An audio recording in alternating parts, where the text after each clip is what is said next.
V tem predavanju bom predstavil pogled slovenskega filozofa in teologa Aleša Avseničnika na socialno vprašanje.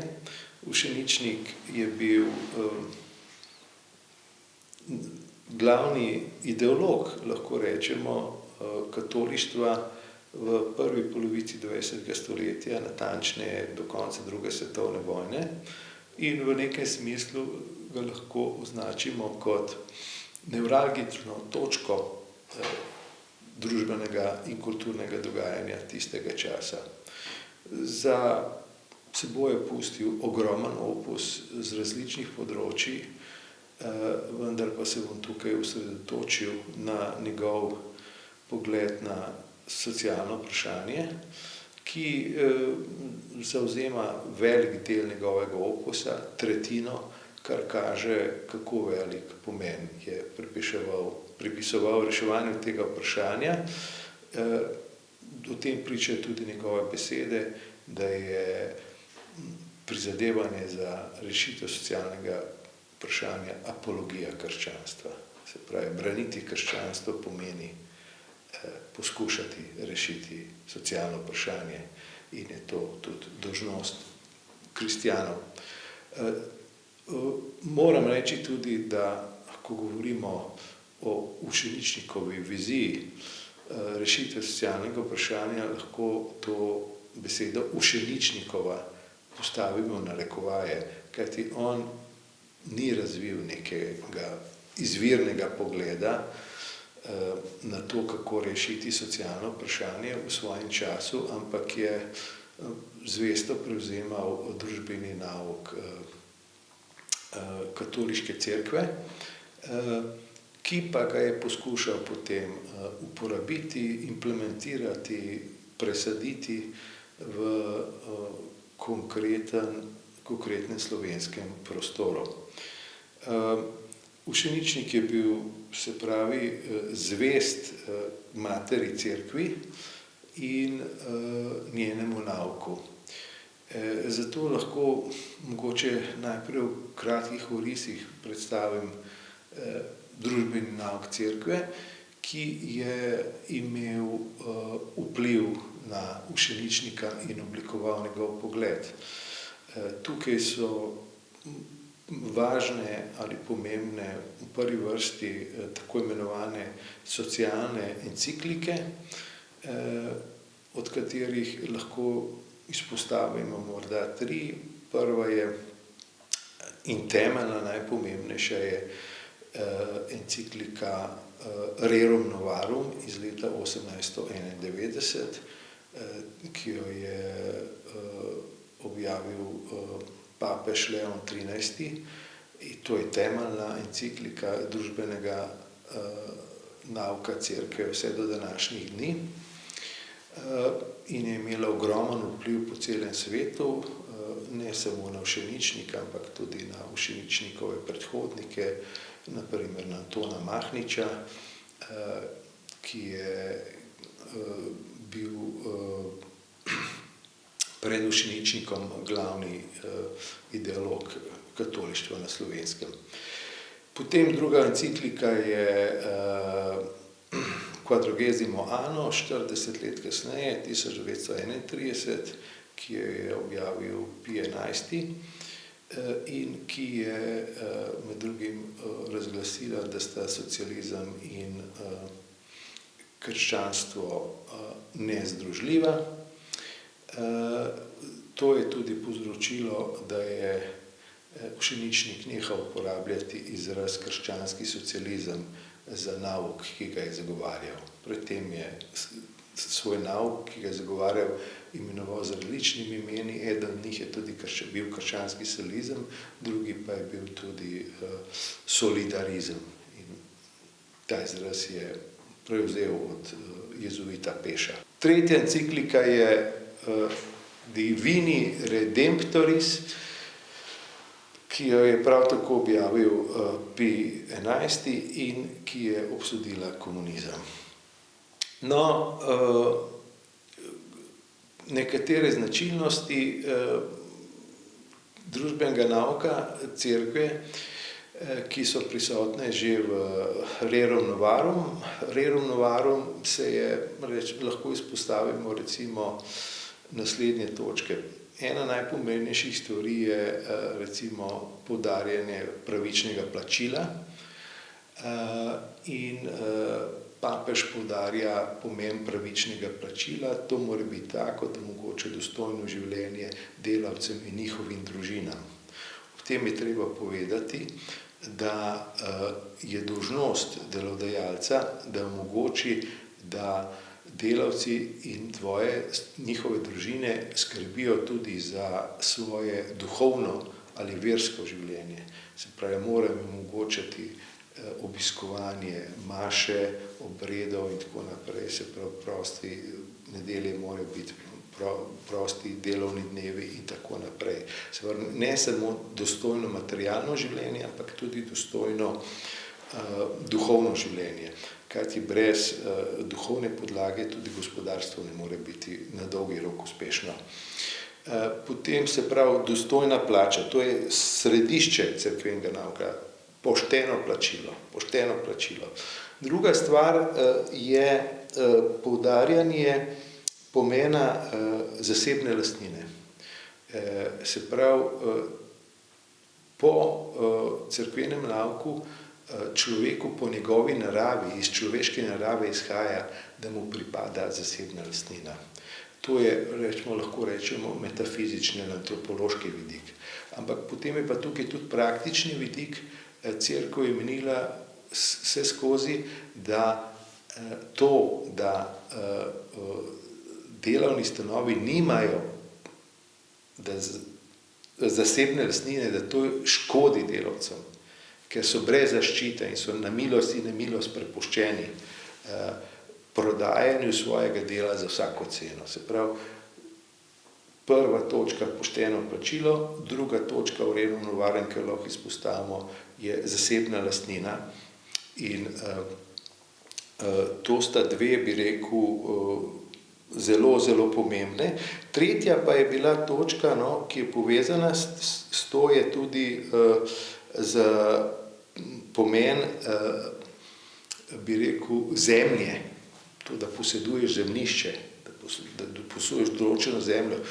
To je takrat bilo vezano tudi na zasebno lastnino, ampak vidimo, da se tudi zdaj v tem, bi rekel, v času to vrača, ko govorimo o samooskrbi in marsikaterih vidimo, da je tudi ta fizični vidik pomemben. Se pravi, potem je pa cerkev vedno zagovarjala tudi to, bi rekel, stvar, da je poudarjala dolžnosti tako delodajalcev kot delavcev. Oboji imajo dolžnosti, ki jih morajo spoštovati. Se pravi, delavci morajo spoštovati, morajo vestno opravljati svoje delo, morajo odgovorno opravljati svoje delo, morajo opraviti delo, za katerega so se dogovorili, morajo skrbeti, da ne poškodujejo lastnine, strojev in tako naprej. In cerkev je vedno tudi izražala nasprotovanje uporabi nasilja. Po drugi strani pa imajo, kot sem že govoril, delodajalci te dolžnosti, predvsem poštenega plačila, skrbeti za to, da imajo delavci tudi prosti čas, da lahko skrbijo za svoje duhovno življenje, versko življenje in tako naprej. Se pravi, oboji morajo izpolnjevati svoje dolžnosti, če naj družba funkcionira. Če eni ali drugi od tega odstopijo, potem se stvari zalomijo. Naslednja stvar, ki jo je Rerum Novarum, to je res temeljna enciklika, postavlja, je poudarjanje pomena delavskih organizacij. Da se organizirajo delavci. Papež je spodbujal ustanavljanje krščanskih organizacij, krščanskih delavcev in je povedal, da mora biti to svobodno, se pravi, mora biti to ustanavljanje svobodno in tudi članstvo v teh organizacijah mora biti svobodno. Se pravi, nasprotoval je kontroli državni ali česarkoli teh delavskih organizacij. Seveda je pa po drugi strani rekel, da so določene situacije so pa take, kjer pa je neizogibno, da se določene organizacije prepovejo ker gre za zlorabo teh organizacij, ne. In se je cerkev tudi zavedala, da so pravzaprav sindikati, če tako rečemo, dostikrat pod krinko, da jih vodijo voditelji, ki si dejansko prizadevajo za rušenje obstoječega družbenega sistema, ne, za revolucijo in tako naprej, ne. Tako da tukaj je bil tudi en realen pogled, ampak načelno je bilo pa to, ja, delavci se morajo organizirati, delovni stanovi se morajo organizirati, ker je to edini način, da bojo zaščitili svoje pravice. In država je po eni strani dolžna zaščititi delavce, ker so oni najmanj sposobni sami sebe zaščititi, do določene mere se lahko, ampak še vedno se ne morejo. Po drugi strani pa se ne sme preveč vtikati v civilno sfero, ne. Mora biti to zelo dozirano, zelo omejeno. So pa cerkev je pa prepuščena, bi rekel, moralna in etična sodba. Cerkev se je dolžna, ne samo dolžna oglašati na vseh področjih glede etičnih vprašanj, ker je etično edino cerkev zares sposobna zaščititi človeka in skupine.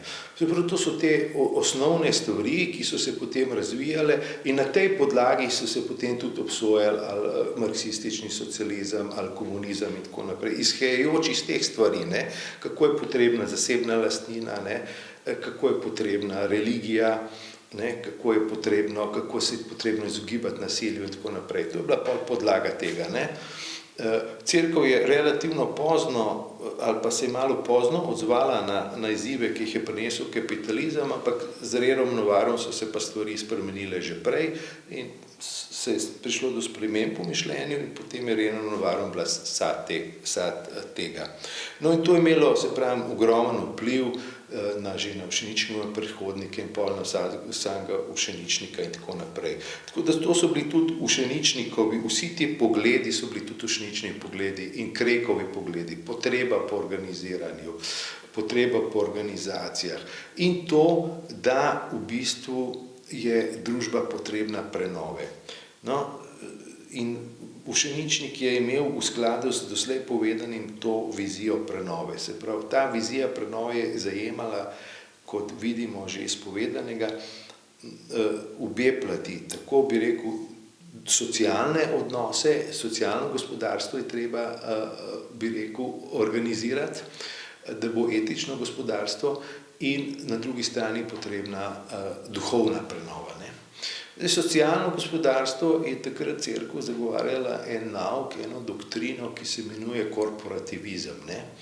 To je v bistvu v osnovi nek organicističen pogled na družbo, ki zagovarja sodelovanje med različnimi razredi v družbi, med delodajalci in delavci in tako naprej, tudi po poti solastništva, soupravljanja in tako naprej. Zato so, bi rekel, sestavni deli zelo poudarjeni gospodarski subjekti tega sistema so korporacije, kjer so solastniki delavci in delodajalci in tako naprej, ali pa zadruge, kjer pa sploh ni več gospodarjev, če se tako izrazim. No, kar se tiče duhovne prenove, ki pa je po Ušeničniku in tudi po nauku cerkve tistega časa sploh pogoj, da se v končni fazi tudi socialno vprašanje reši, ker če se ljudje ne bojo, bi rekel, imeli nekih kreposti in duhovne izoblikovanosti, potem tudi gospodarskim stvarem ne bojo kos, ne. Duhovno je pa edina rešitev po Ušeničniku vrnitev k krščanskemu življenju in katoliškemu življenju, lahko rečem, če loži, in katoliškim inštitucijam. Kratko, v slovenskih razmerah to pomeni rekatolizacijo, oživitev, preporod slovenske družbe. Rekatolizacijo slovenske družbe v tem smislu preporoda katolištva. To dvoje je neločljivo povezano. To je samo ena je bolj, bi rekel, tisti družbeni materialni vidik, ta je pa duhovni. Ampak oboje po eni strani ni socialni sistema, ki bi uspešno deloval socialno, če ni duhovne podlage, po drugi strani pa seveda, kot smo že prej omenili, duhovnost tu zahteva eno materialno podlago, na primer, kot sem rekel, da morajo delodajalci zagotoviti delavcem prosti čas, pa tudi določene dobrine, da lahko gojijo svoje duhovno in versko življenje. To je ta osnovni pogled, bi rekel, in družba je pa vendarle razumljena skozi v tem cerkvenem nauku kot neko telo, ne, korporativizem, ne, ki mora doseči določeno harmonijo. Ne. Se pravi, ta pogled ni antagonističen. Ne. In do te točke se lahko strinjamo z Ušeničnikom in to so bili tisti temelji, po katerih je Ušeničnik tudi recimo gledal, vrednotil komunizem in tako naprej. Recimo Ušeničnik je bil recimo v kakšnih spisih v 20 letih 20. stoletja so bili njegovi teoretični pogledi zelo blizu Marxovim, recimo o presežni vrednosti in tako naprej. Ne. Se ne moram spuščati te podrobnosti, ampak so bili zakolje. No, potem se je pa njegov pogled do komunizma vedno bolj zaostroval, ne, in potem v 30 letih ali pa že v 40 letih v času druge svetovne vojne je pa že govoril, da je situacija ali ne.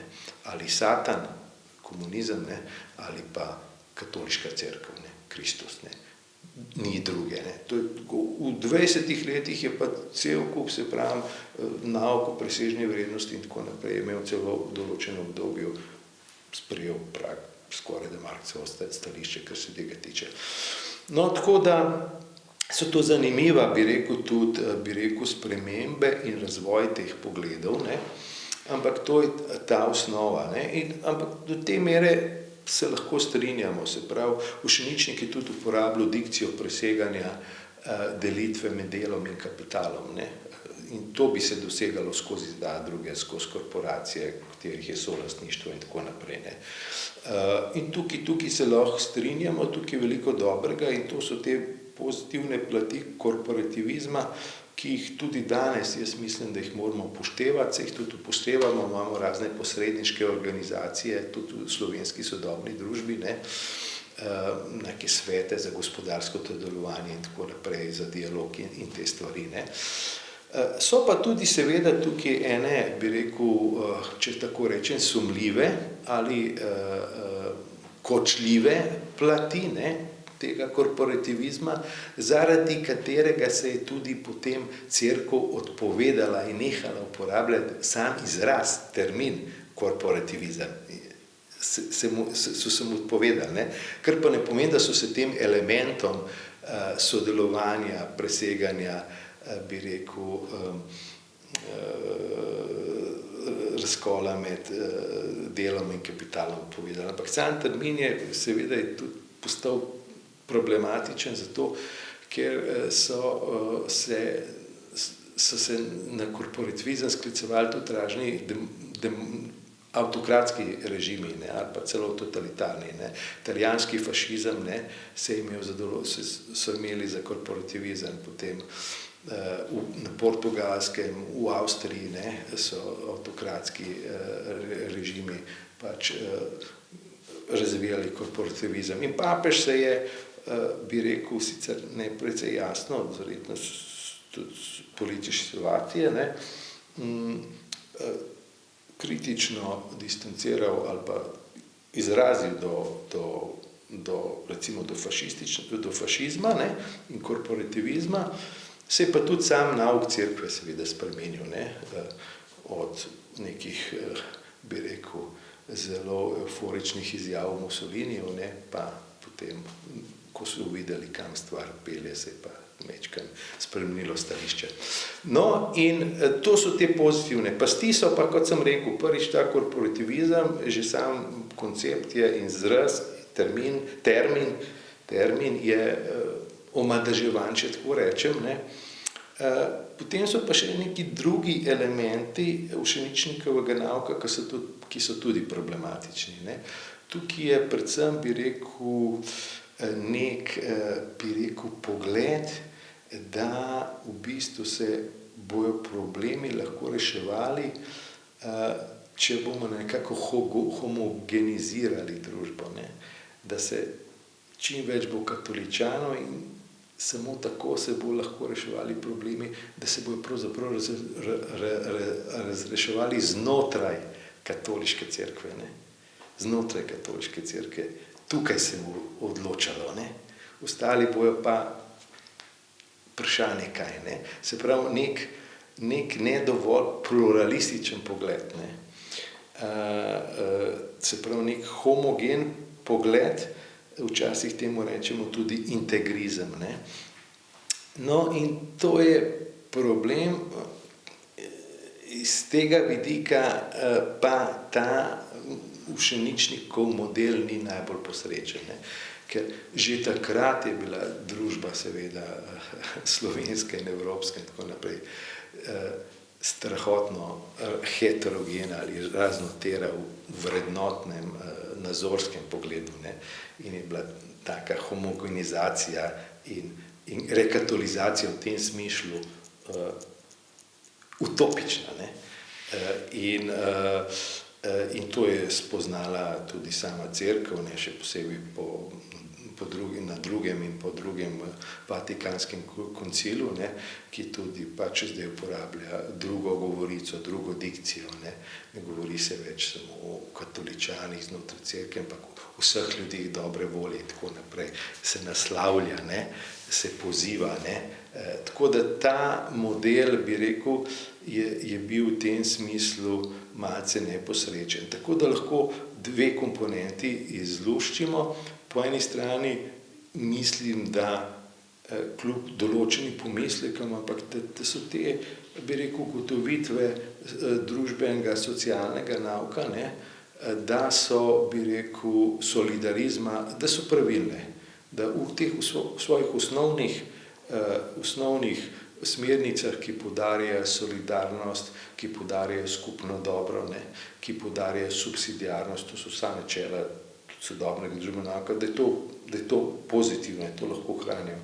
Medtem ko ta drugi moment, ne, ki pa vsebuje to homogenizacijo pa reševanje problema samo znotraj katoliške cerkve, ne, to pa ni najbolj posrečeno in tudi sama cerkev pač je to stališče opustila, ne. In to je tudi, bi rekel, nekako sodba o Ušeničniku, v katerem lahko rečemo, da je bil v tem smislu pomemben akter in tudi, bi rekel, ideolog v teh valovanjih, bi rekel, socialnega boja in tudi kulturnega boja, ne. Bil je pa tudi seveda otrok svojega časa, ne, in sveta, ki se je potem z letom 1945 korenito spremenil, ne, in na nek način tega sveta ni bilo več, ne.